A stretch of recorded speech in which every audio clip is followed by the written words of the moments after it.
qualification reserved for candidates who display the highest levels of technical proficiency, rule understanding and game management. It gives me great pleasure this evening to formally honour 3 of our highest qualified umpires. And they are Rachel Stebbings. I believe Rachel's in the room with us tonight. Hands together for Rachel. Taylor Favell and Tamara Wellsford, but unfortunately Taylor and Tamara can't be with us tonight, but please put your hands together for Taylor and Tamara as well.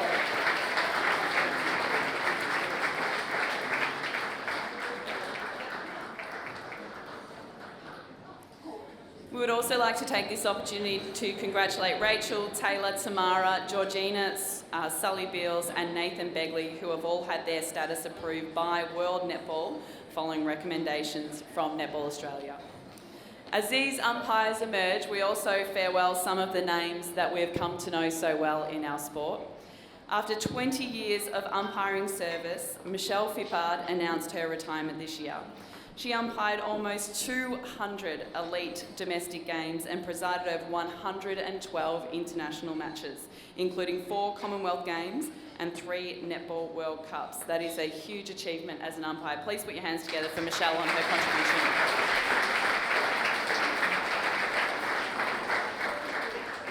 Our next award is the Lorna McConchie Award for the Umpire of the Year. The Lorna McConchie Umpire of the Year is presented to an individual that is recognised as a high-performance umpire who has achieved the All-Australian Umpire Badge and is a current participant of the Netball Australia High Performance Umpire Program. After years of absence from the High Performance Umpire squad, this umpire has returned and demonstrated immediately why she should receive this award tonight. Ladies and gentlemen, please join me in congratulating the 2022 Lorna McConchie Umpire of the Year, Gemma Cook.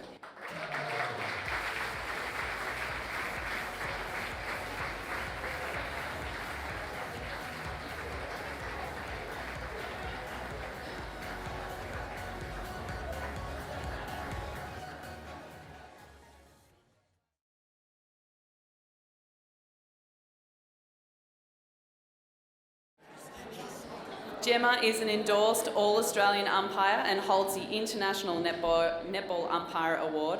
Each round of the 2022 Suncorp Super Netball competition, Gemma grew in her confidence and technical ability to deliver her best performance, displaying exceptional commitment to high-performance officiating. Congratulations to Gemma for all your hard work to achieve this award.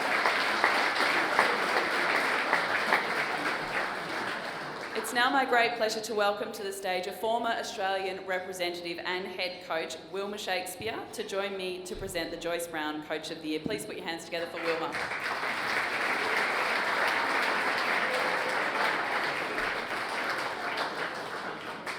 The Joyce Brown Coach of the Year Award recognises an individual who has complete knowledge of the netball game and of themselves, who has coached at the top level and who has demonstrated high standards of integrity.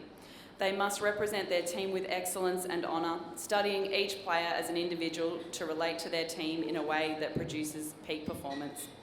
This year's recipient is a coach who has demonstrated a significant contribution to the development of others as a coach, pushing the boundaries and applying innovation and techniques to bring out the best of their team. A continual inspiration across the 2022 year, she achieved 4 milestone international wins for Australia, all while demonstrating a clear love for the role and the role of netball in Australia. The 2022 Joyce Brown Coach of the Year is the Origin Australian Diamonds head coach, Stacey Marikovich.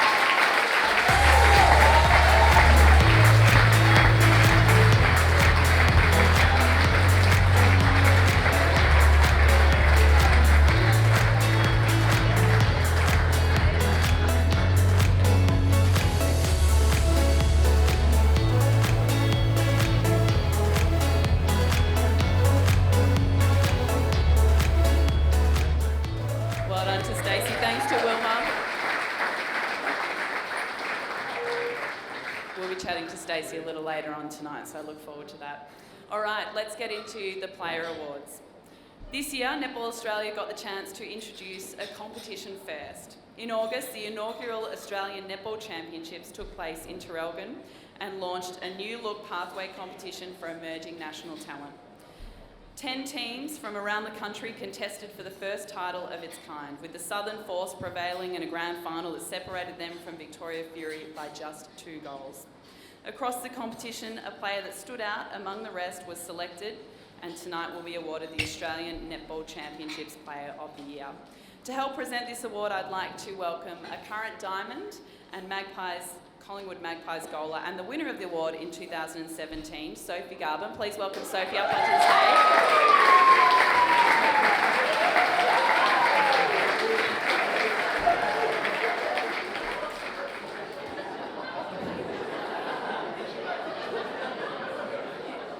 You can come a little closer if you want, Sophie. Sophie won this award when she was 19 years old, playing for the Western Sting Premiership side, and broke the record for the most goals in an Australian Netball League season. Now she represents her country in the green and gold, and she's clearly a little shy. But this award is a wonderful achievement. This year's recipient goes to a mid-quarter whose ferocity and decisiveness makes her a threat to her opposition. Tonight, it's a great pleasure to announce that Hannah Mundy from the Victorian Fury is the Australian Netball Championship Player of the Year.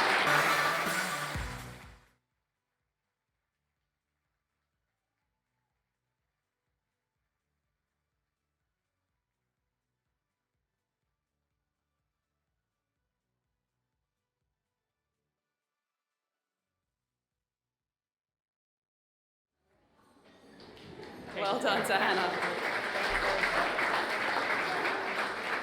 I'm told she's a lover of TikTok, so that will probably end up on TikTok later tonight.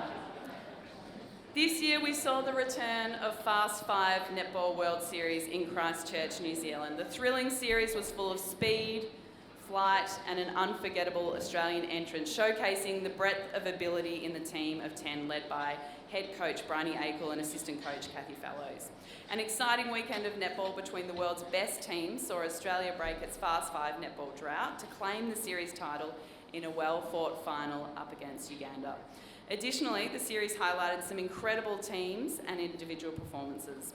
One of the outstanding performances came from a Sunshine Coast Lightning defender who displayed dominance on the court and inspiring leadership throughout the series winning campaign.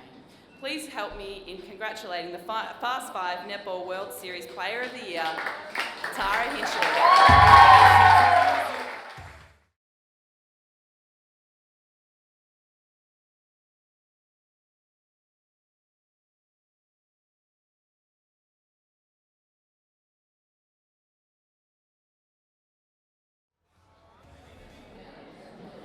Well done to Tara. Alrighty, the Suncorp Super Netball League. Well, again, it proved in 2022 that it is indeed the world's best netball league. We witnessed elite talent week in and week out across the year, culminating in the 2022 Grand Final where the West Coast Fever claimed their maiden national premiership at RAC Arena in front of a record Perth crowd. Our first Suncorp Super Netball Award is the Rookie of the Year, thanks to New Balance.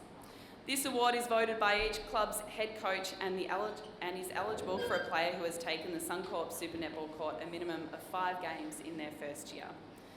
Tonight's Rookie of the Year is one of the most exciting awards for the night, as it shows that impact is not defined by age or years in the competition. It's about an athlete who took her opportunity and delivered a breakout Suncorp Super Netball season that captured us all and resulted in her debuting for the Origin Australian Diamonds. The 2022 Suncorp Super Netball Rookie of the Year is Queensland Firebirds goaler Danelle Wallam.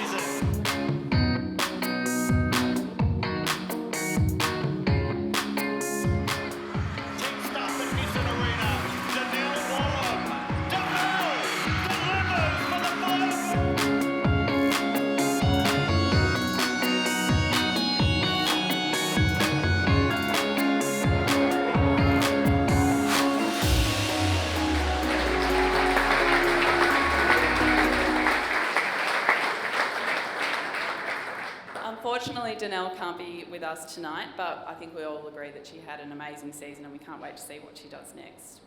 It's now time to announce this year's Suncorp Super Netball Team of the Year.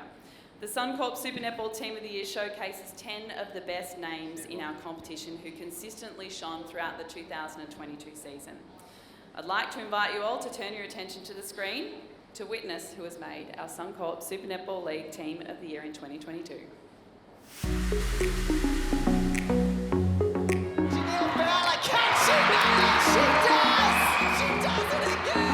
Fowler does the job at the other end. Brilliant, Gretel Bueta.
What a team. Alrighty, leading on from that, we now crown the Suncorp Super Netball Player of the Year. To help with the honours of announcing the league's coveted title, I'd like to invite Suncorp Executive General Manager, Group Customer Advocate, Bernadette Norrie, to say a few words and announce the 2022 Suncorp Super Netball League Player of the Year.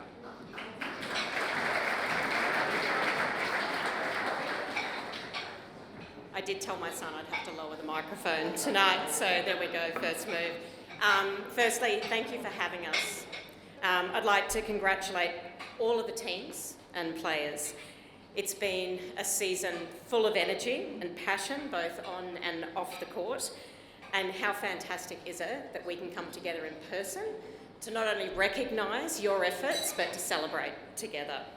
It's certainly been a season of fierce competition that's kept us on the edge of our seats for every single game. And I personally was thrilled to see the Fever take home their first Super Netball Championship. Look, I'm personally pretty proud to work for Suncorp and to be part of this community that we call netball. And it's an honour to be here tonight, and I will get to it to announce the Suncorp Super Netball Player of the Year. This is Suncorp's 6th year of partnering with Suncorp Super Netball, and we're proud to support a league of athletes, that's you, who continually perform at the highest possible levels. What's more, it's amazing to see the camaraderie, and some of it's been in the videos tonight, the camaraderie between the athletes, the coaches and the support staff.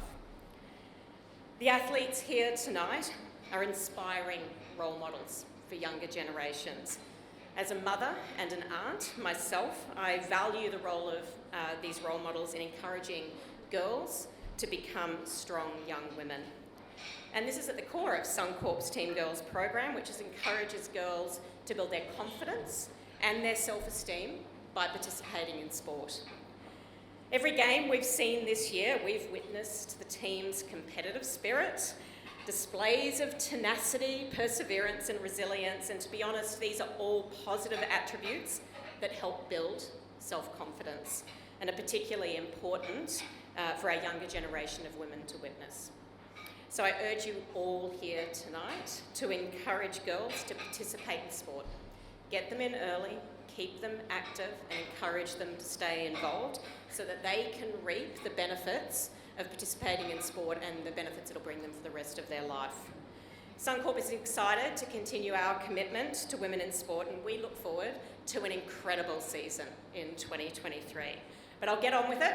So I have a job to do, which is announce the Suncorp Super Netball Player of the Year, and I am thrilled and I know the judges did not have an easy job of this, to announce that Janelle Fowler is your Player of the Year.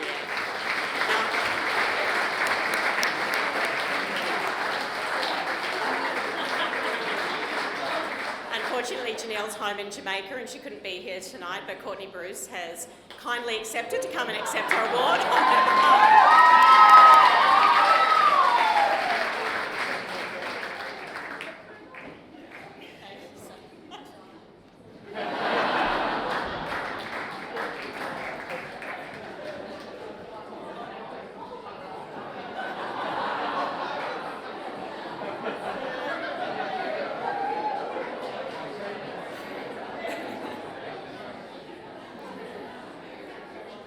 Thank you very much, Bernadette and Courtney. Stellar performance.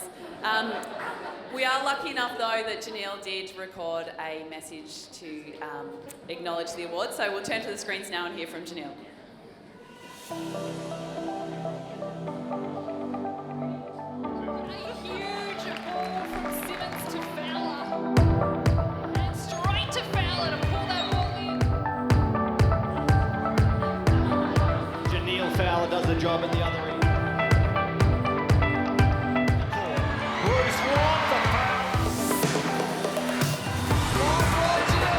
She did it at the end of the first half. She does it again. Long to Fowler again.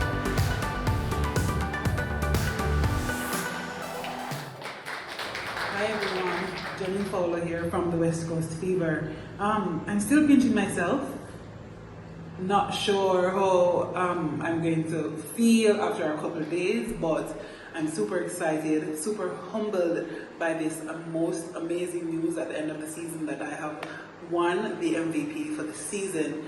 I just want to say thank you to everyone. Thank you to the league for putting on such an amazing competition for all us netballers. Some amazing athletes get the chance to showcase their talent over the full season, and for that I'm grateful to be one of those athletes. And to my team, West Coast Fever, thank you for helping me to grow, not only as an athlete but also as a person. To my teammates who, of course, have made me look good throughout the seasons, thank you. And also to my amazing family who from afar have supported me, have been my backbone. So to them, I just give them thanks for the ability that they have instilled in me, the purpose that I have in order to go out there each game and play my heart out. And it's always worth it coming out, having played an amazing season and been awarded with the MVP. I'm grateful for this and thank you to everyone.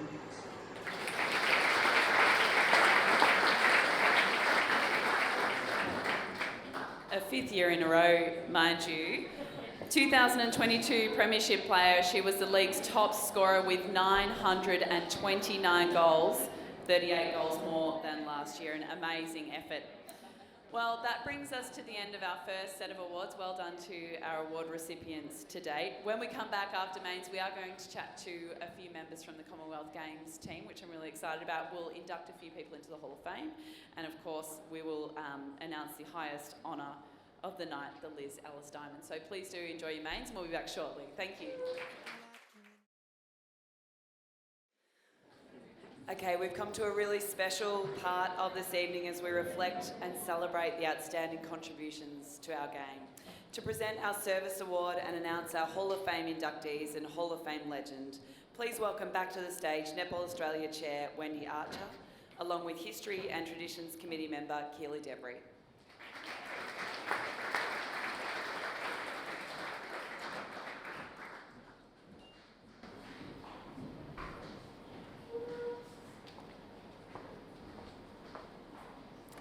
Tonight I'm really honoured to be presenting the 2022 Netball Australia Service Award. But before I do that, I would like to acknowledge and thank our History and Tradition panel who are over on this table here, and thank them for their diligence in researching information on all of our awardees tonight. There is a lot of work that goes into the checking of facts to make sure that we can have it as accurate as we possibly can. So to all of you ladies, thank you very much for the work that you've done this year.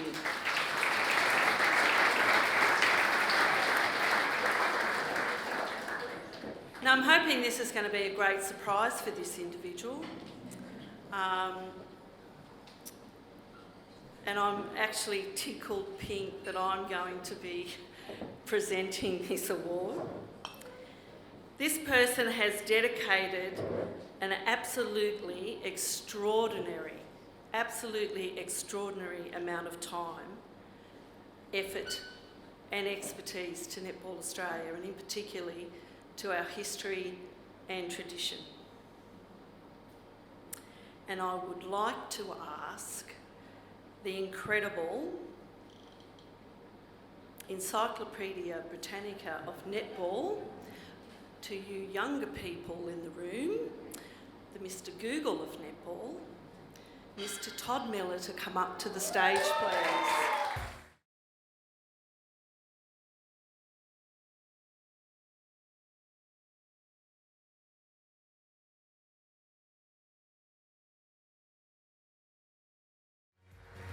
This man is nothing short of amazing. His capacity around data and statistics, knowledge of players, what they have done, when they did it, where they did it, is absolutely amazing. And just to share with you, earlier this evening, we were standing out the front with Sarah, and Sarah asked Todd a question, and out came all of this information. And Sarah's going, excellent. How do you remember all of that? So that could be a question we might ask you. Todd is a statistician by trade, and he brings his passion and love of our sport, and it's very hard to draw a parallel with anybody else. As I said, his knowledge of past players is incredible, and his recall of players and their achievements, facts and figures, is outstanding. He is a wonderful, wonderful storyteller, bringing not only the facts but lively colour about the subject he's talking about. Todd has worked with Netball Australia since 1990, and to this day is the go-to person for us for information on the sport, and particularly on our players.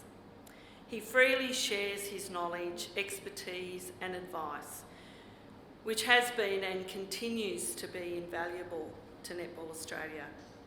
His willingness to simply chat with people, put them at ease and glean information is magic. Todd is a person of the highest integrity, and he embodies what the Netball Australia Service Award is all about.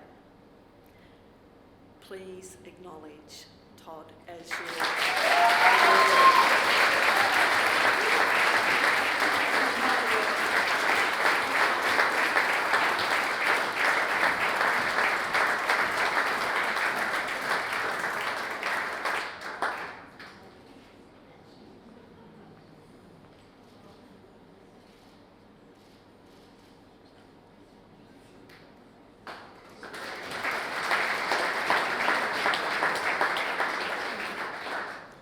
You did help me out earlier, so I do appreciate that.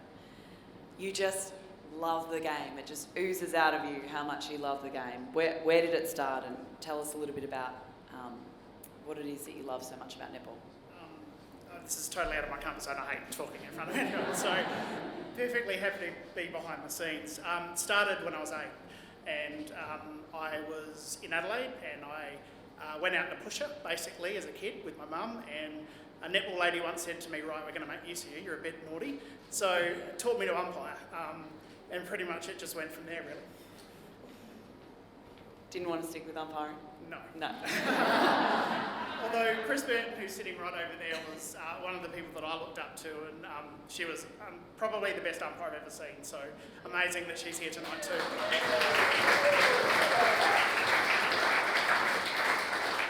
You do have an ability to just reel off 10 stats in about 30 seconds flat. What's your favourite stat? All-time favourite?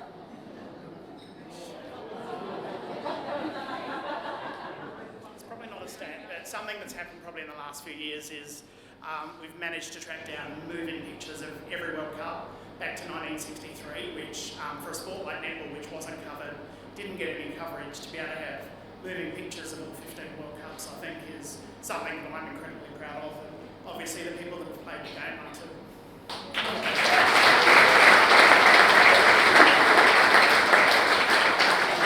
And just one more before we let you go. What's been your most memorable moment in your involvement in netball today? It's probably South Australian related, so probably most people hate it, but Thunderbirds weren't going so well, and I was friends with Joan Thompson, and I said, right, I think I can find us a shooter that can win us a title. And I'd seen Carla Borrego play at the World Cup in 2003, so I flew to Florida, messaged her on Facebook and said, right, this is a bit odd, but can I meet you? We need a shooter. She hadn't played netball, she'd been studying at the University of Miami for a few years and just finished her degree. Somehow managed to talk her into coming to Adelaide and not be some stalker. But yeah, that's probably for me. The Thunderbirds in 4 years won 2 premierships, so that's probably something that I would have.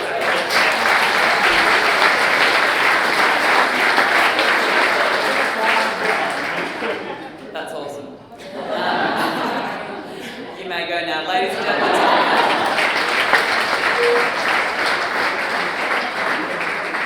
I now want to introduce Keela Debry up to the stage to do our next presentation.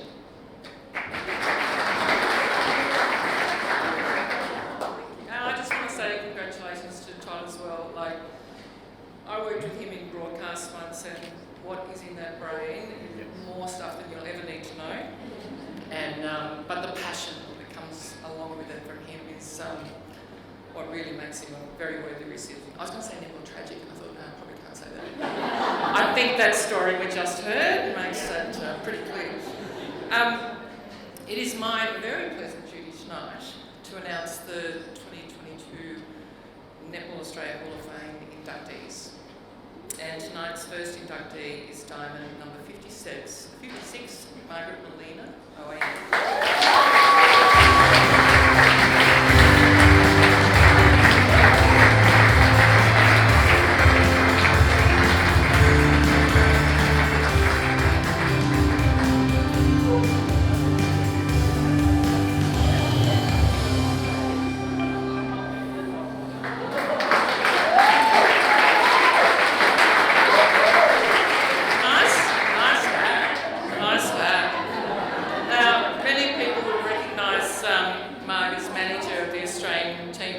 Championships and 2 Commonwealth Games. And it may be hard to believe looking at it now, but she was actually once one of the greatest shooters of the game. She began her elite playing career for Victoria in 1966 at just 16 years of age, playing international titles. Margaret made her debut for Australia as a 20-year-old at the 3rd World Championship in Jamaica in 1970, with Australia claiming the world title. That gold medal actually had extra special meaning for Margaret as she shared the court with her sister Stella, as they became the first sisters to represent Australia in netball. International matches were slim pickings back in those days. High performance would have had nothing to do. But after making her debut, Marg played pretty much every international series that was available to her during her playing years. There were no internationals played during 1972, 73 or 74, but Marg was again selected for the 1975 World Tournament in Christchurch, picking up yet another gold medal. Marg's next opportunity came in 1977, starring in the Golden Jubilee series against Trinidad and Tobago, and she was then selected for the 1978 Tour of England, but withdrew due to pregnancy and retired from the game. Marg was a moving shooter with impeccable timing, a great thinker. She was praised for her ability to read the play and find the space, always willing to put it up from anywhere. She perfected the step-back shot to counter those pesky defenders in deception, which was evolving during that time. Congratulations, Mark. Your outstanding contribution to the sport was so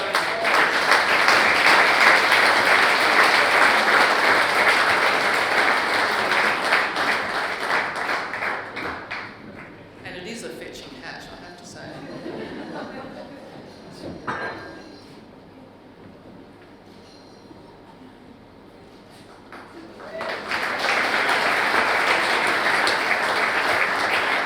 So Mark has now been recognised not only as a service award holder, but also now Hall of Fame. Amazing contribution in so many roles. What are some of your proudest moments? There's a microphone here, Mark. I think probably in my early days it was playing with my two sisters, Stella and Jean, who are here tonight.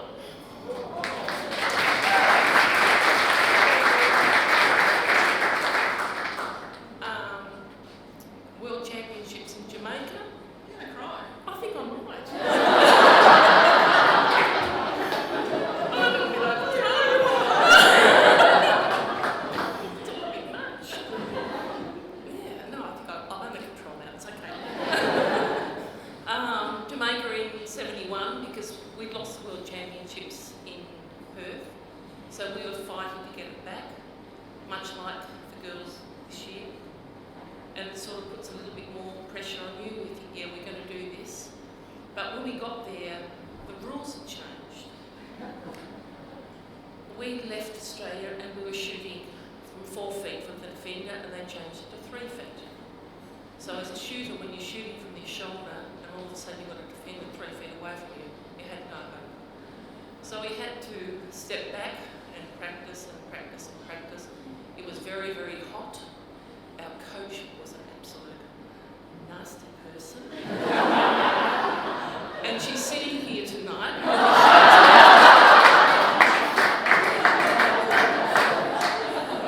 And in that heat in Jamaica, it was just horrific. But against England during the rounds, we were, I think, 6 or 7 goals down, 3/4 time. We actually won by a goal and then went on to win against New Zealand by 6 goals. So that's probably one of the most exciting and precious memories that I have from netball.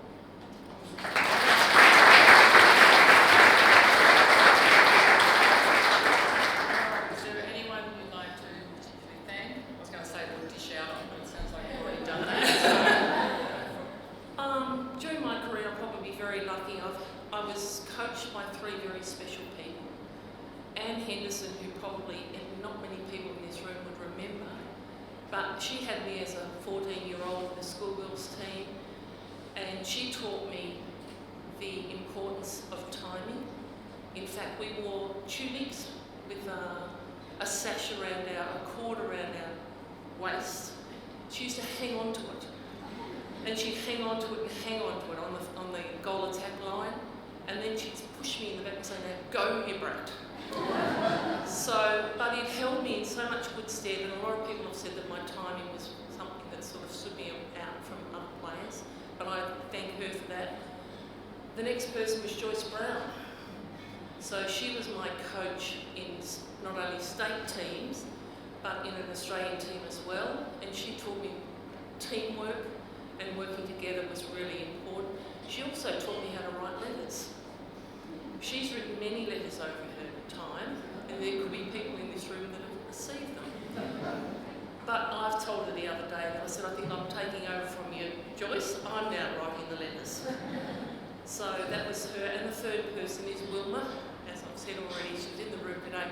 She believed in me, she acknowledged my skills, and she empowered me to be a better player on the court. So I thank you, Will, because you were the one that really set me on my path. So thank you.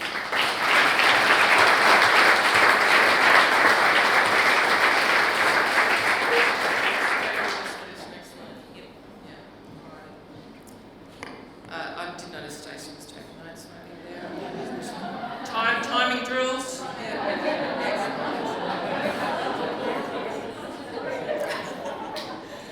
Our second Hall of Fame inductee tonight knows Mark better than any other teammate.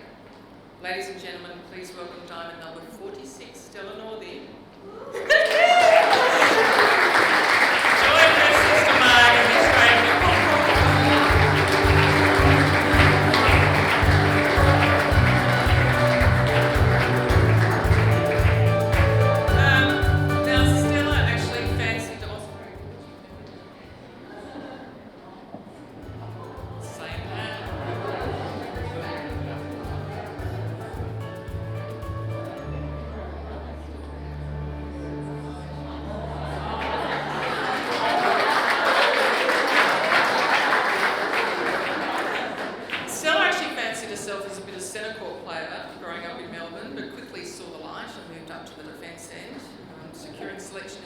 Victorian team. And just a side note here, as Marcus mentioned, Stella and Margaret were actually joined by another sister Jean in the Victorian team. Hi, Jean. She's also here tonight, and the Golden Sisters actually earned quite a reputation at national titles on the national netball scene, and I believe that was actually on the court and off, from what I've heard. And still, at 20 years of age, Stella made her international debut at the Second World Tournament held in Perth in 1967, and that was the first Netball World Cup held on Australian soil. After the 1969 tour of New Zealand, she was then selected for the 1970-71 World Tournament team. As mentioned, Stella was joined by her sister Marg in this team, and they were the bookends against New Zealand to win the tournament and regain Australia's world crown. So it was Stella at goalkeeper, Margaret goal shooter, and really the original Diamond sisters in arms. The 1977 Gold Jubilee Series also marked Stella's final appearance in the green and gold before her retirement, an international career that spanned a decade. Stella was renowned for her close-checking defence in the circle, covering that baseline dodge, those pesky, bloody shooters, and she was on the end of many timely intercepts. Congratulations, Stella. On your induction in the Hall of Fame. Now, a bit of a surprise for you. Come on in. What does it mean to you? I know you've probably been on the Terps a little bit too much.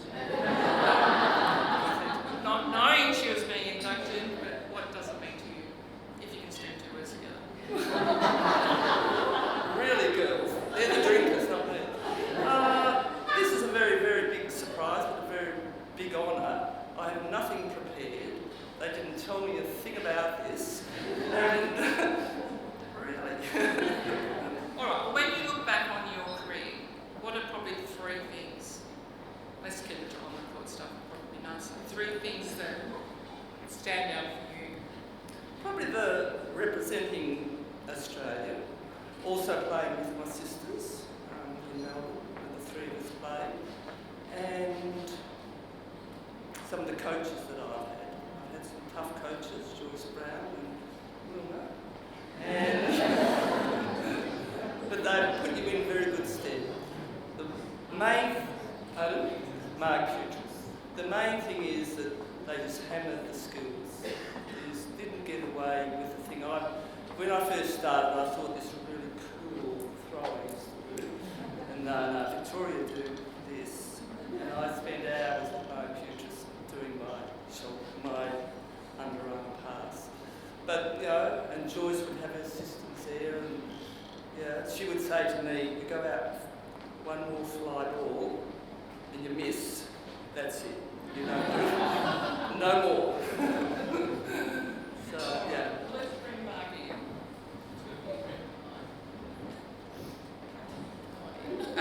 97-1 World Champs, as we said, playing together as the bookends.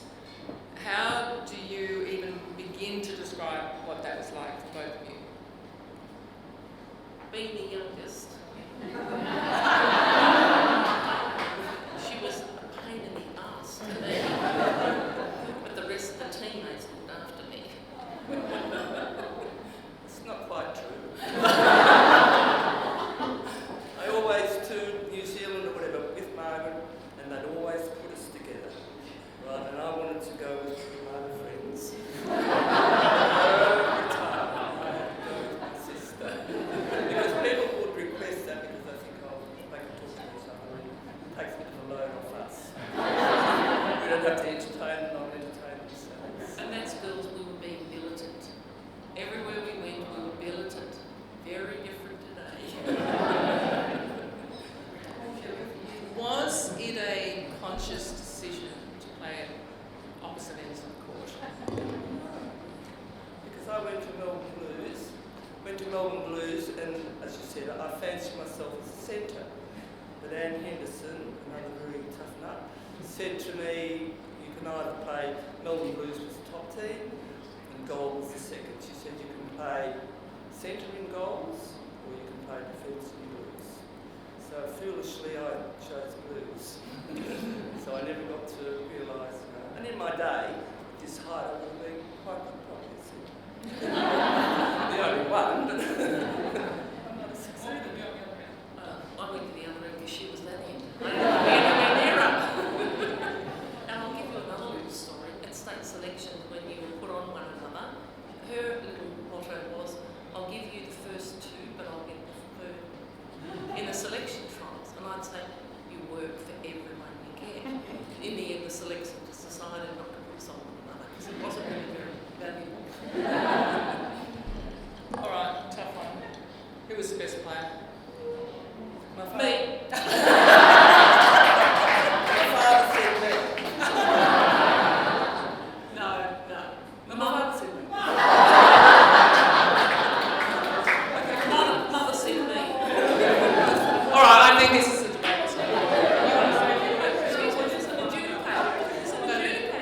No, I think this is something they'll debate long into the night. So, Craig, congratulations again to our first Diamond selection.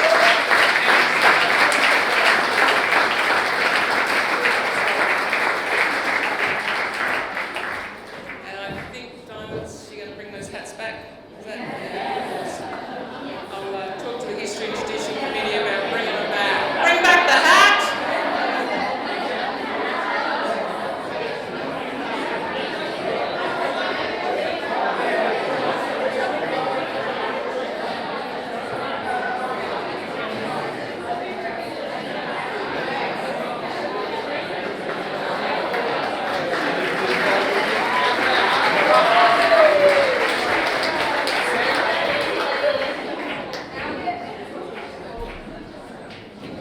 I'd now like to welcome back up onto the stage our chair, Wendy Archer, to make our next presentation.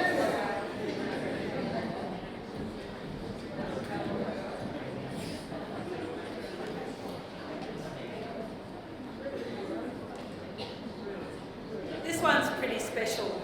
It's not often you get to elevate somebody in our Hall of Fame to the status of legend. So you have to be a pretty extraordinary individual, and I think you have to have done extraordinary things within our sport.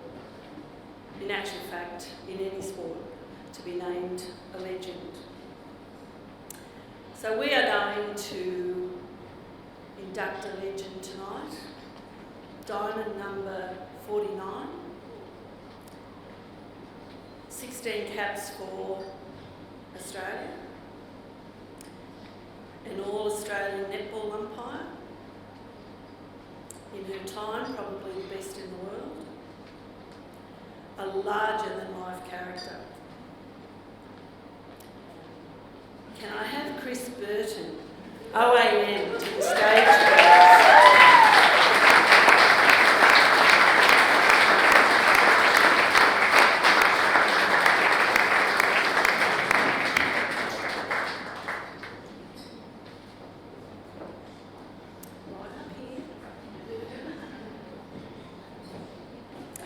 Chris has enjoyed, now don't be a shrinking violet because I know you're not.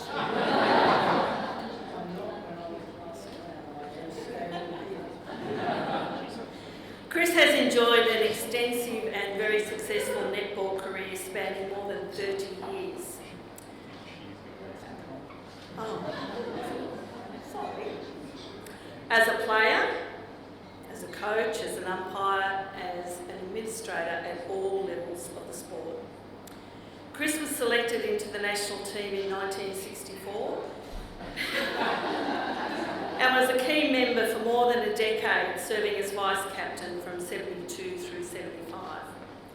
Chris competed in 2 Netball World Championships, earning a silver medal in 67 and a gold in 75.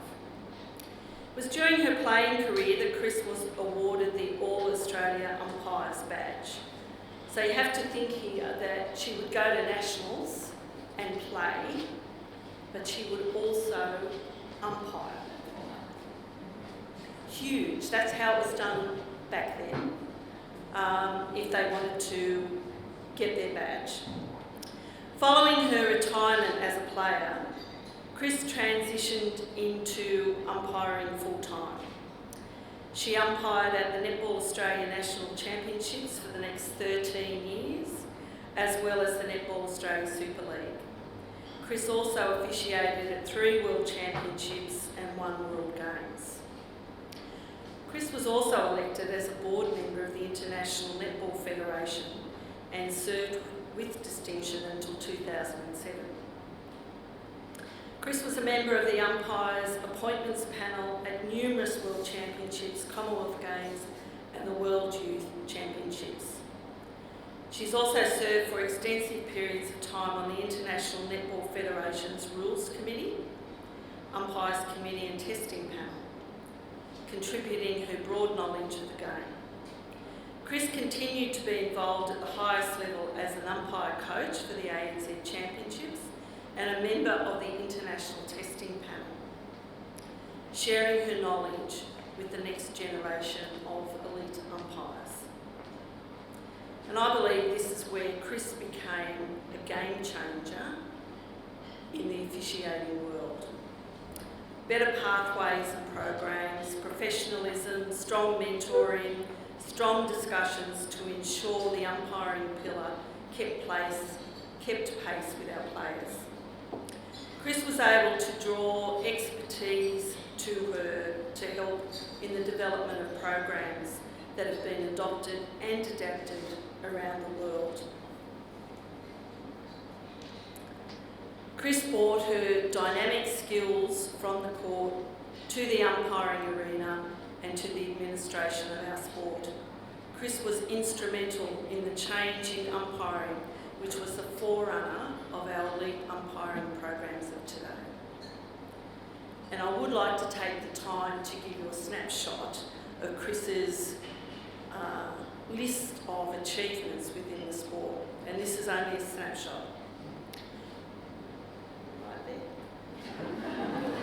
As a player, 64 to 75 in the Australian team and captain 72 through 75.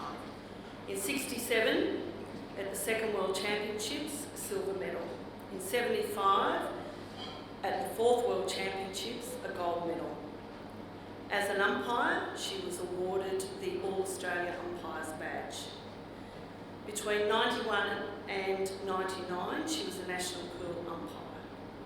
91 to 93, she was a Super League umpire. In 93, she umpired at the World Games in The Hague. In 91, she umpired the World Championships in Australia. In 83, the World Championships in Singapore. In 79, the World Championships Trinidad and Tobago. In 76 through 88, at the Australian Netball Championships as an umpire. And generally within the netball community, between 1999 and 2006, she was an IFNA board member. In 2006, she was IFNA's technical delegate to the Commonwealth Games in Melbourne. From 1999 through 2005, she was a member of the IFNA Council, the Asian representative. 1977 through 2006, she was a member of the IFNA testing panel. 1995 through 2006, she was a member of the IFNA Umpires Committee. 1987 through 2006, a member of the IFNA Rules Committee. And just a couple of awards in recognition. She's received the International Netball Federation Service Award. She's a general member of our Hall of Fame, and she has received an Australian honour, an Order of Australia medal for her services to our sport. I give you our newest legend, Chris Burton.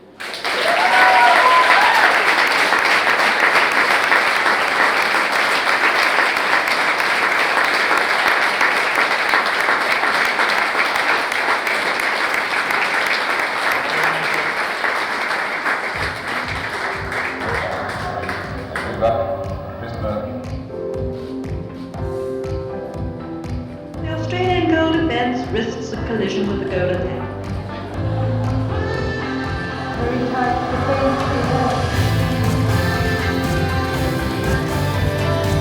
rebound from the ring, and the Australians are on the attack.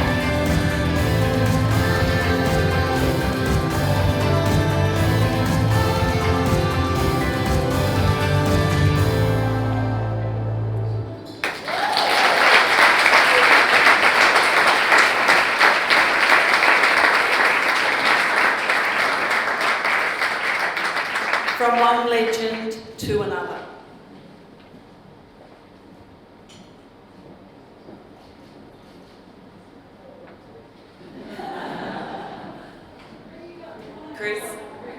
Chris, don't go anywhere. You're coming back up here to chat to me. Which she looks delighted to hear that.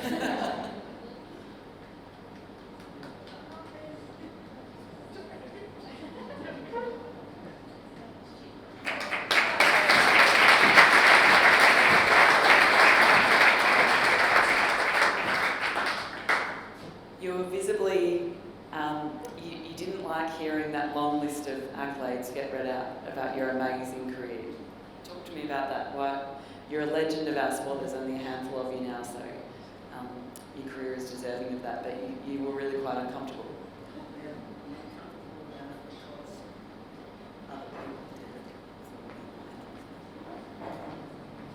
I was spoiled by,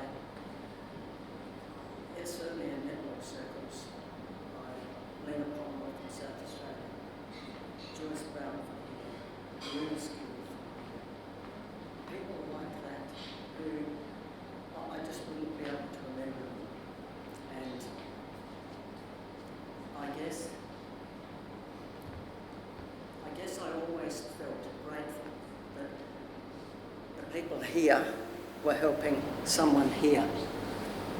And the more it happened, the more I achieved. And so I guess in some ways I saw myself as the raw product of their energies, of their intelligences, of their wishes for the game. So yeah, that's my uncomfortability. It was through other people, that not just me. I have a feeling I was the machine that was being used. And Now, you've done it all in the game at the highest level. What's more challenging? Is it more challenging to be a player, an umpire, an administrator? Talk to us about the different experiences. Don't ever play on defence.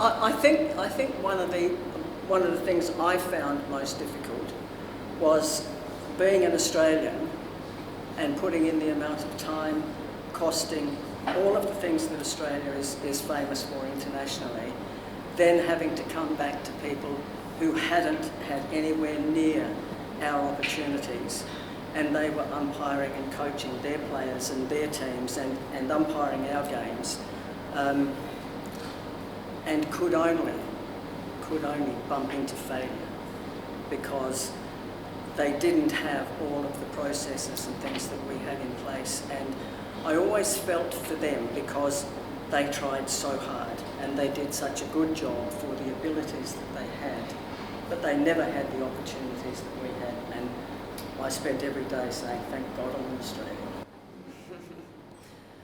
Chris, I know you say you feel humbled because you're a product of other people that have inspired you, but you would have inspired plenty of the people in the room here with us tonight. So congratulations on an amazing career. You're our newest legend for the Netball Australia, and it's well deserved. Please put your hands together for Chris Beck.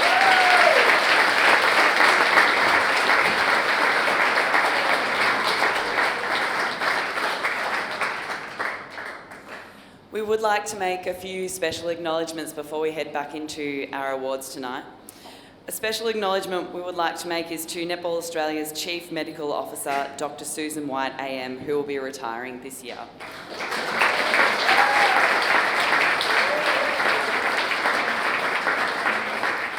Sue is a specialist sports and exercise physician who has played a wide range of roles over the last 25 years.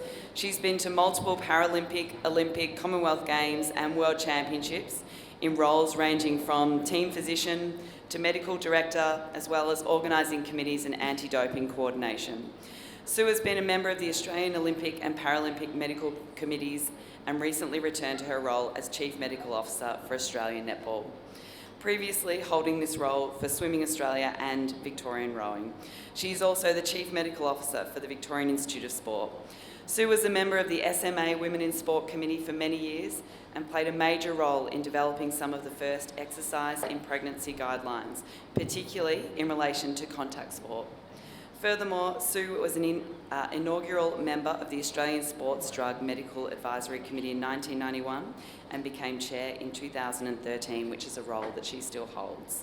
An amazing career. We'd like to thank Sue for her contribution. Please put your hands together for Sue.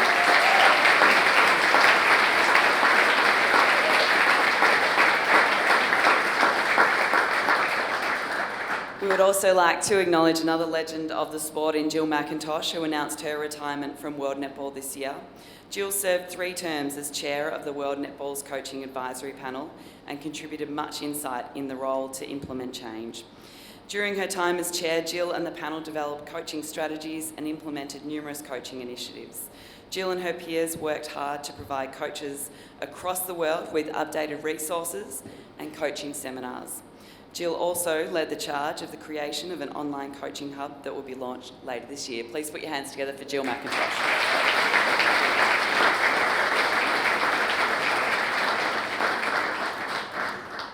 And we would like to take a moment to make a special acknowledgement to one of our former athletes who has passed. Tonight we recognise Lorraine Isler, member of the 1956 Australian Netball Team. Our hearts go out to Lorraine's family and to all that knew her.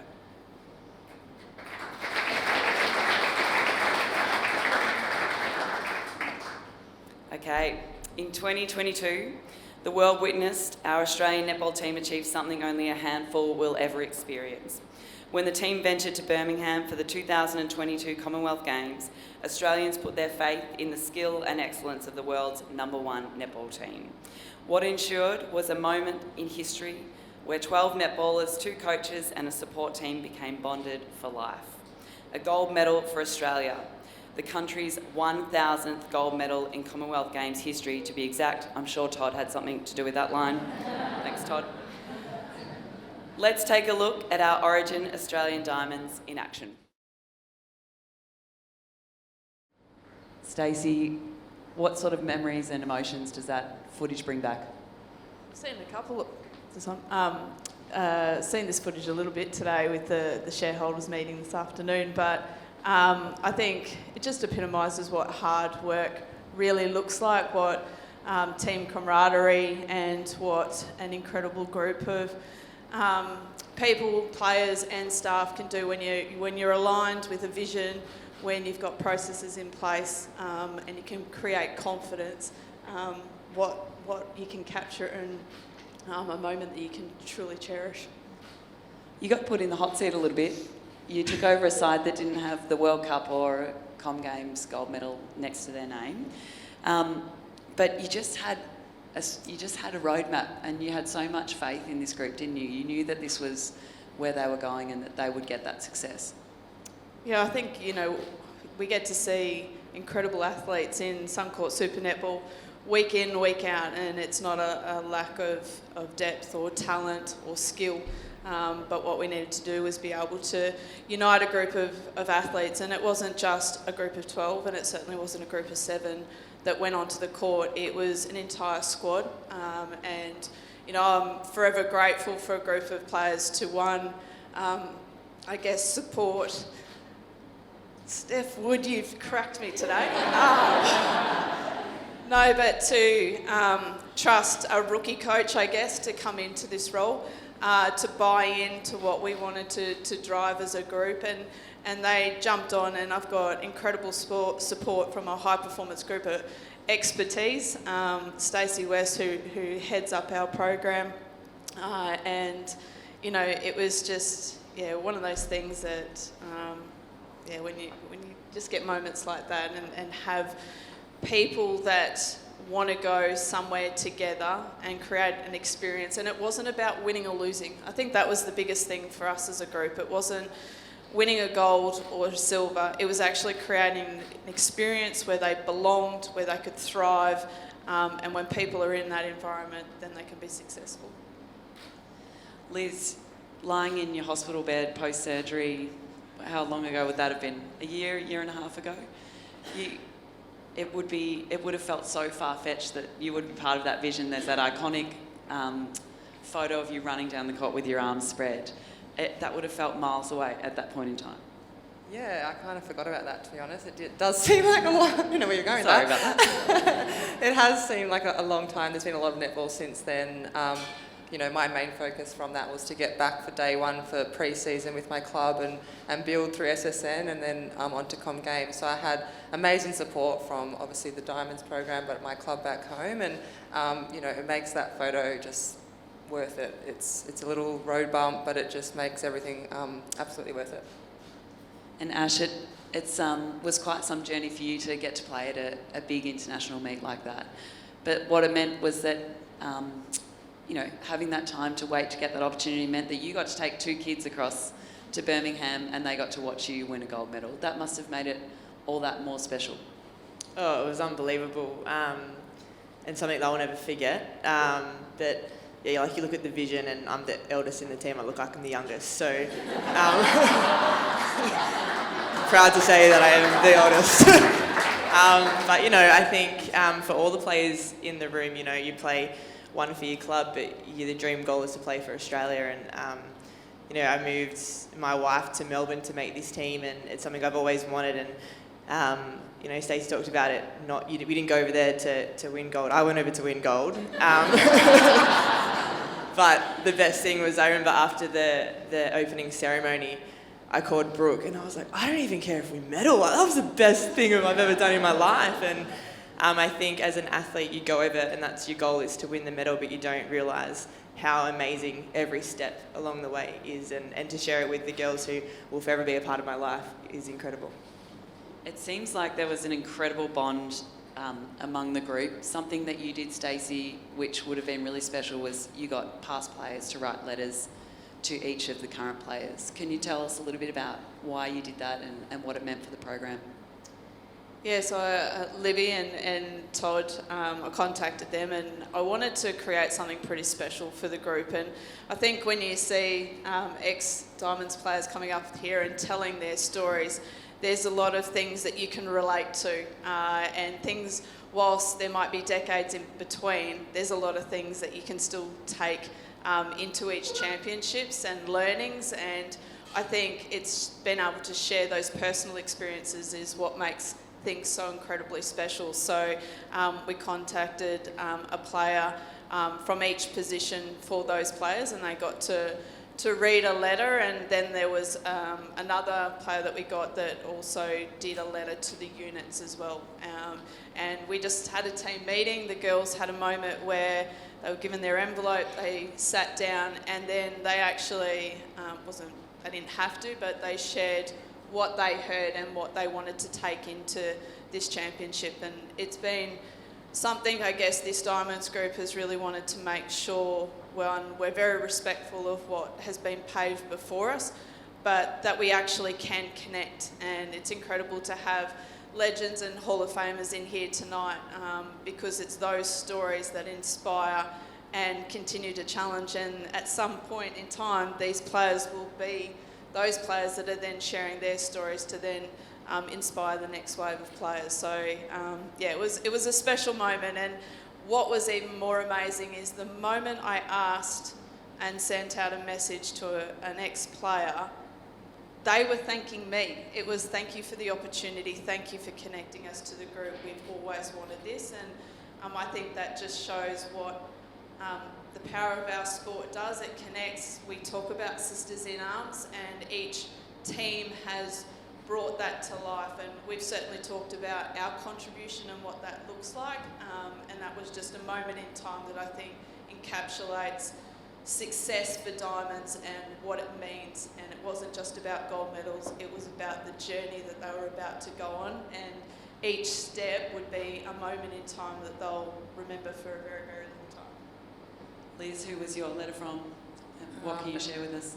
Mine was from Netball Murdo, and like Stacey said, very similar, I guess, messaging in how you approach a big tournament like that, staying connected to the group, and I think it was nice to know that, you know, it's the common language that we speak in our team as well, and I think she just brought that mongrel kind of side to it, saying you've got to go out there, it's going to be brutal, it's going to be tough, it's back-to-back games, it's part of winning and wanting to be the best, but yeah, it was very, very special.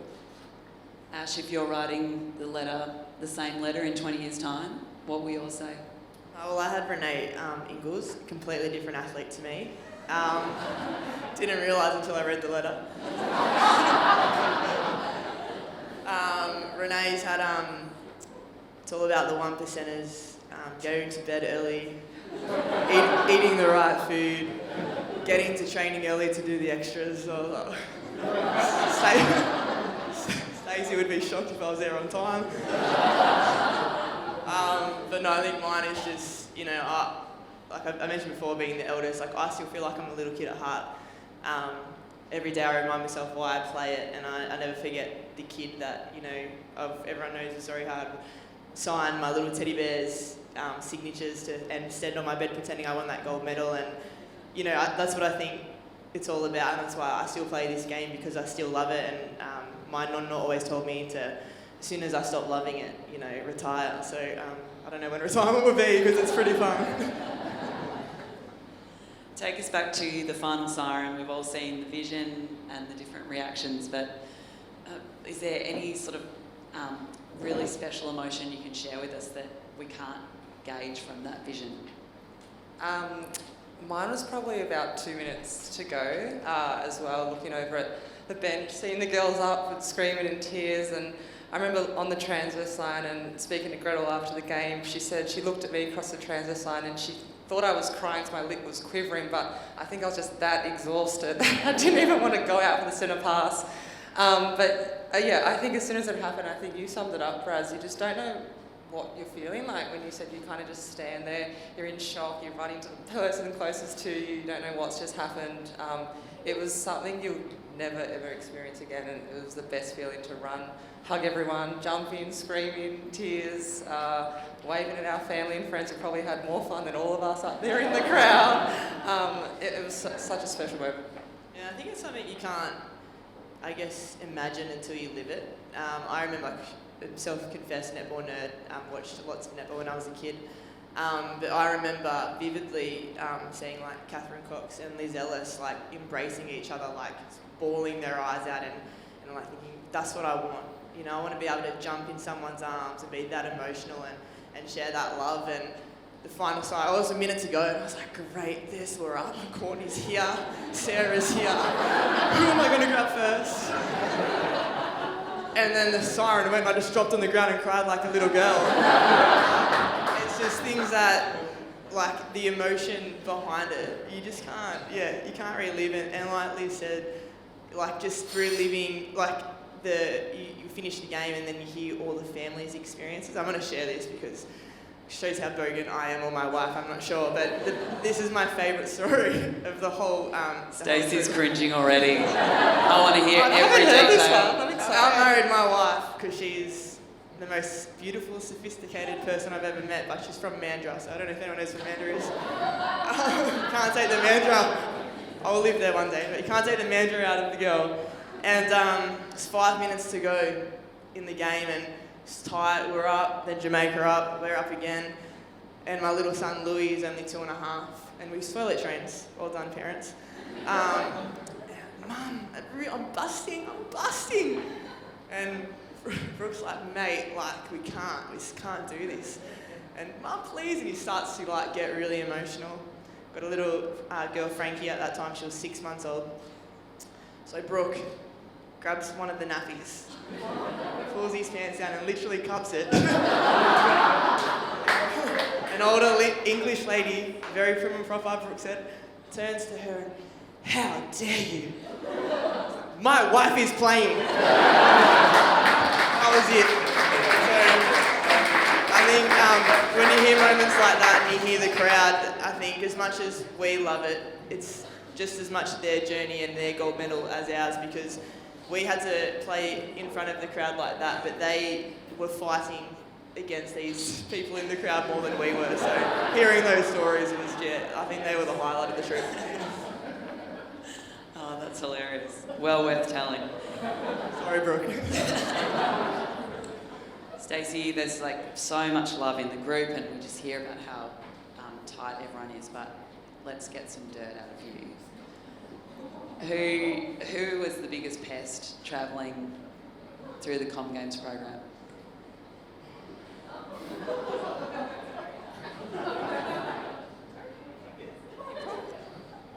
Oh, actually.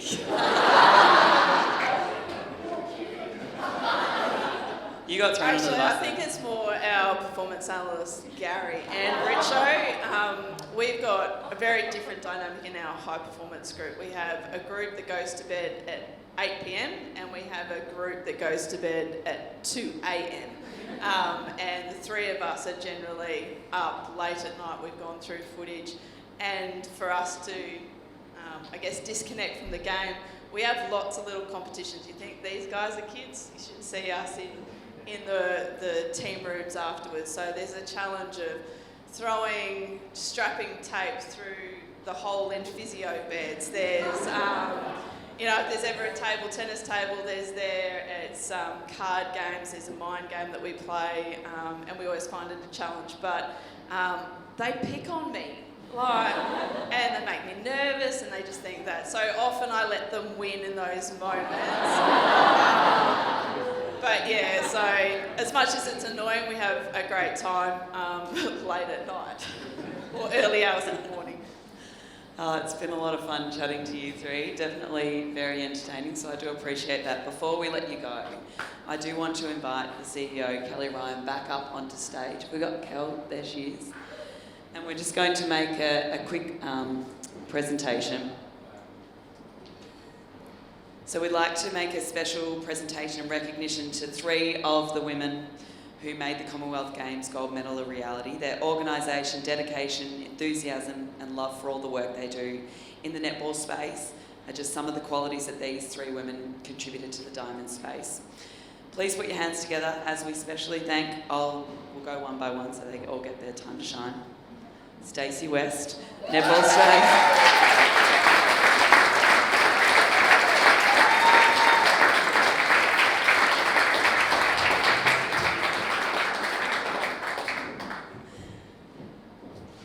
The Diamonds assistant coach, Nicole Richardson.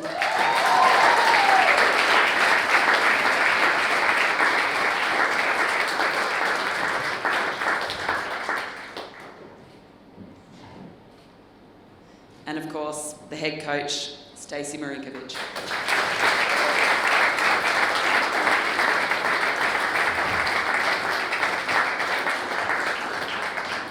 Please put your hands together for these incredible women.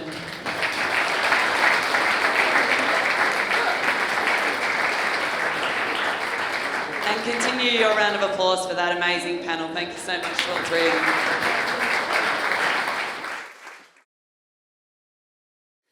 Tonight we would like to take a special moment to acknowledge the retiring Suncorp Super Netball athletes for 2022.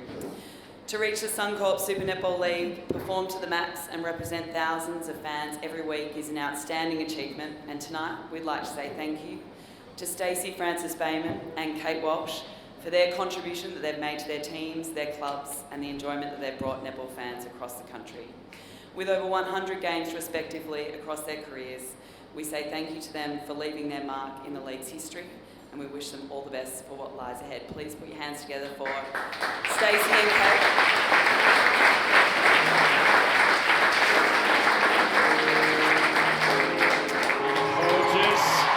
Francis Bayman reading the pass.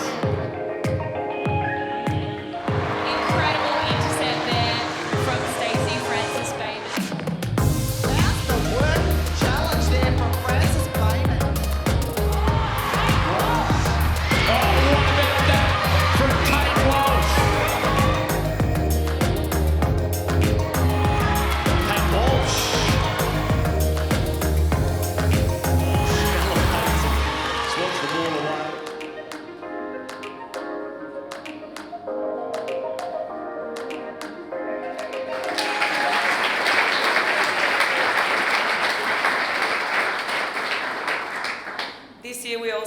Before a great diamond call time as an athlete, after an illustrious international and National League career, former captain, two-time world champion and Commonwealth Game gold medalist Caitlin Bassett announced her retirement in February. Every netballer who wears the diamond dress gets to experience an immense amount of pride in not only representing their country, but in honouring the legacy of what every diamond before them has left. Each diamond leaves a distinct mark on our game, and Caitlin was no different. Caitlin represented her country as diamond number 150 on 102 occasions, debuting against England in Newcastle in 2008. In 2015, she became the first shooter to win netball's highest honour, the prestigious Ellis Diamond, after standout domestic and international seasons. Caitlin is just the 5th diamond to have played over 100 tests in the green and gold. So we say thank you to Diamond Caitlin for your continuing inspiration for the next generation of goalers. She unfortunately can't be here with us tonight, but let's take a look at her stellar career.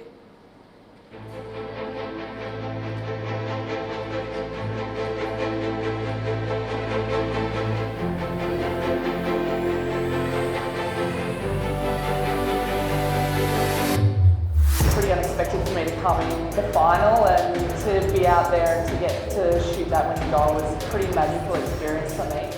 Oh, Caitlin Bassett is just toying with everyone today. What a game from her. Caitlin Bassett has been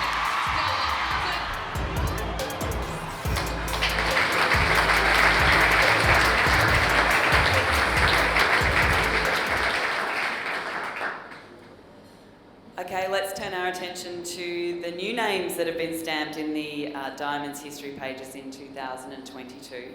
I would like to welcome Stacey back up onto stage to help me to do this next presentation.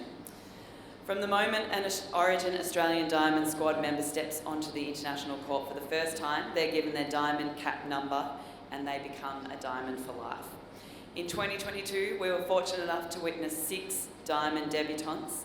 So let's take a look at those 6 players. We see the golden girl, Sunday Ariane, comes on at goal defence. Ruby Bakewell-Doran becomes the 3rd Diamonds debutante of the game. Here's the debut that we thought was coming at half-time. Sophie Dwyer, now officially Diamond 187. What a well-deserved debut for her. Aligning with Amy Parmenter. Parmenter gets a hand to that one. Here's a proud moment for the Proud family. Maddie Proud. Congratulations, Diamond 186. Danelle Waller becomes Diamond 189 and listen to the reception. She finds Proud. One on to win it for Australia.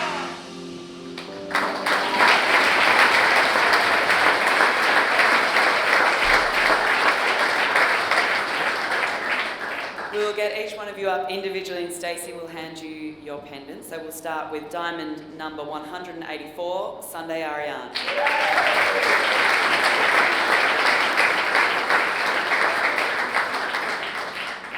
Diamond number 185, Amy Parmenter.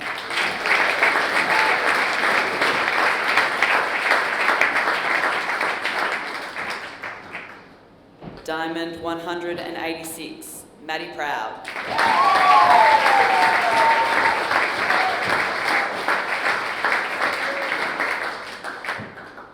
Diamond number 187, Sophie Dwyer.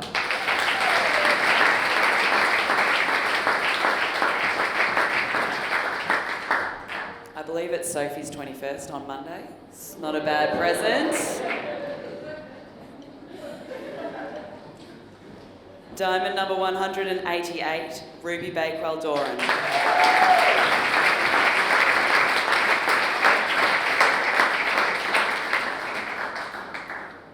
And diamond number 189, Danelle Waller.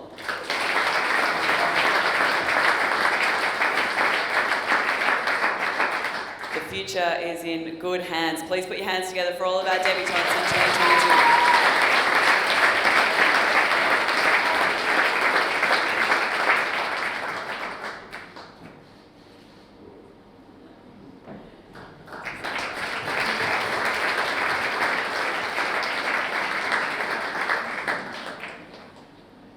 tonight we have honoured the best in netball and acknowledged all who have made the game possible, and we have just 2 awards left to announce this evening, and it's safe to say they're 2 of the most anticipated awards. It's now time to award the International Player of the Year. 2022 has been a pivotal year for the Origin Australian Diamonds. After 2 years of interrupted international netball, to see our national team compete in 4 international tours, including 5 matches on home soil, across the year was exhilarating, emotional and captivating. We saw the side secure a Netball Quad Series in January, a Commonwealth Games gold medal in August, the Constellation Cup in October and the England Series win in November. The strength of our sisters in arms is truly formidable. All the good our Diamonds do is made possible by the work of many contributors, the passionate staff, players and administrators of the game. But tonight we recognise the most outstanding individual performance in awarding the International Player of the Year. This year's award goes to 2 Diamonds who have encapsulated what it is to be a Diamond and to represent your country with pride at the highest level. Their presence on the court is never missed, and their contribution to the team in ways that shape dynamics for the better. Everyone please stand and congratulate your dual 2022 Australian International Players of the Year, Courtney Bruce and Liz Watson.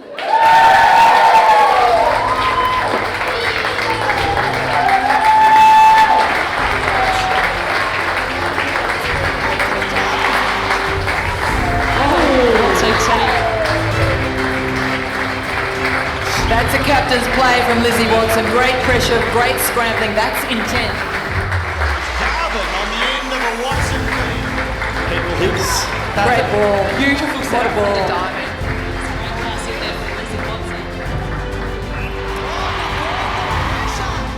Oh, great rejection by Courtney Bruce.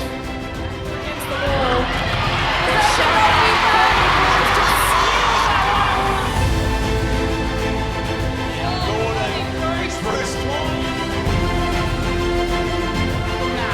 Australian clever Courtney Bruce. This is the shot, Courtney Bruce.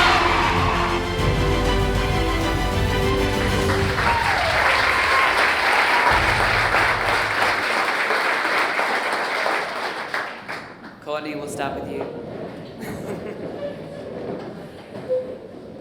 What a year. Huge international success and success in the domestic season as well. I'll hand it over to you. Is there anything you'd like to say or anyone you'd like to thank? I guess firstly a huge thank you to the Diamond staff and my Diamonds teammates. This year has been absolutely huge, and to be able to be a part of such a special group and stand beside you all and lift all these trophies this year and have such a successful year. You guys bring out the absolute best in me, and it's an absolute honour every time I get to pull on the green and gold with you all. So a huge thank you.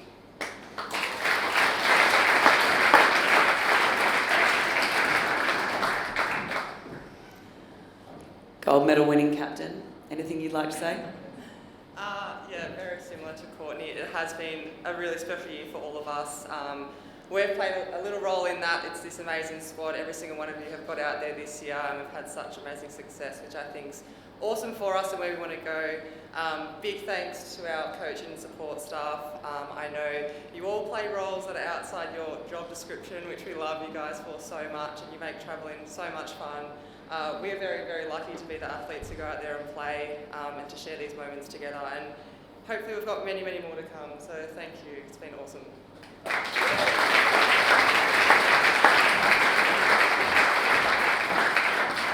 Our international players of the year, Liz Watson and Courtney Bruce. Well done again, guys. Okay, well this is the one we've all been waiting for. It's now time to announce the winner of the 2022 Liz Ellis Diamond. Awarded since 2008, the Liz Ellis Diamond is regarded as the highest individual accolade in Australian netball. It is awarded each year to the best netballer across the Suncorp Super Netball League and the Origin Australian Diamonds campaigns. While her name is recognised by everyone in this room, it is important to mention Liz's achievements and why this award is named after her. Liz is Australia's most capped player, having taken to the court 122 times as a Diamond. She retired from the sport having achieved every individual and team accomplishment possible, from Commonwealth Games gold medals to World Championships and National Championships and MVP awards. So ladies and gentlemen, without further ado, let's find out who this coveted title will be awarded to tonight. Unfortunately, Liz can't be with us, but we have her longtime teammate, best friend, and recent Sport Australia Hall of Fame inductee, Kath Cox, here to present the Liz Ellis Diamond.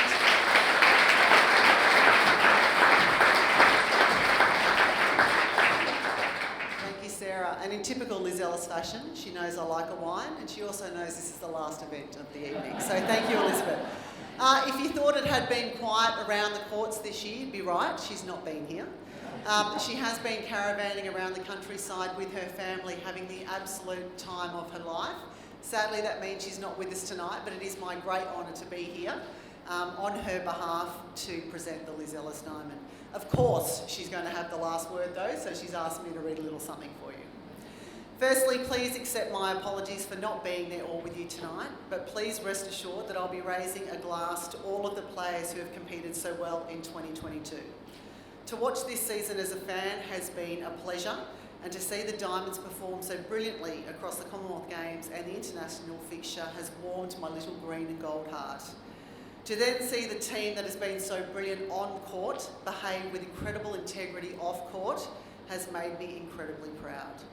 I am also proud and excited to announce the 2022 Liz Ellis Diamond winner.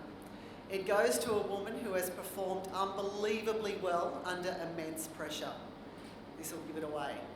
To come back after a season away from the court due to injury, to step into the pressure cooker of leadership, to then regain her title as the world's best netball player points to incredible resilience and fortitude. She encapsulates the Sister in Arms motto in everything she does, and I could not be happier to announce that the Liz Ellis Diamond winner for 2022 is the Australian Diamonds captain, Liz Ellis.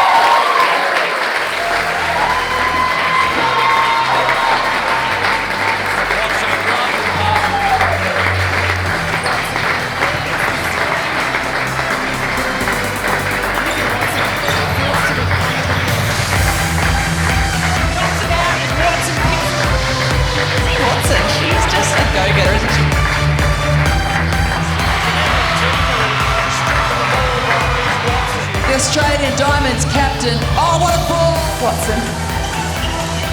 Didn't work, but Watson gets it back again. See, great feed straight over the top. Confident feed from Watson.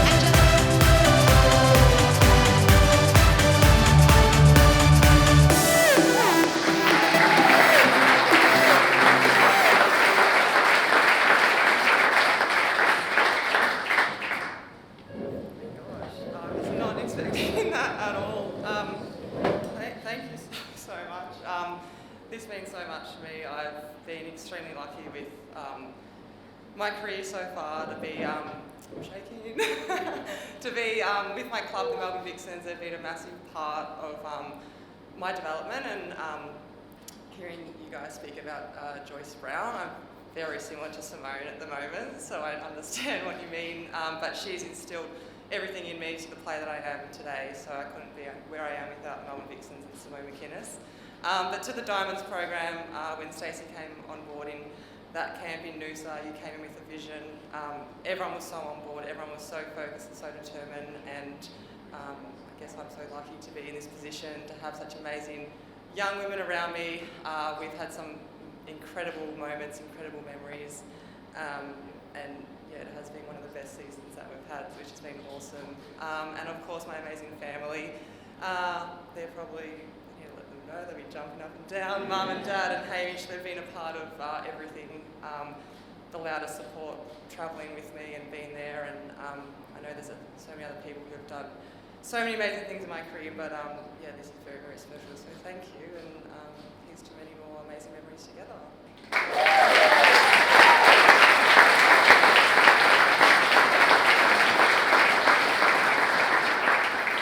Can I get everyone to stand up and raise a toast? To your co-International Player of the Year and your 2022 Liz Ellis Diamond. Please raise a toast to Liz Watson. We didn't get you a drink. That was really rude of us. Hands together for Lizzie Watson.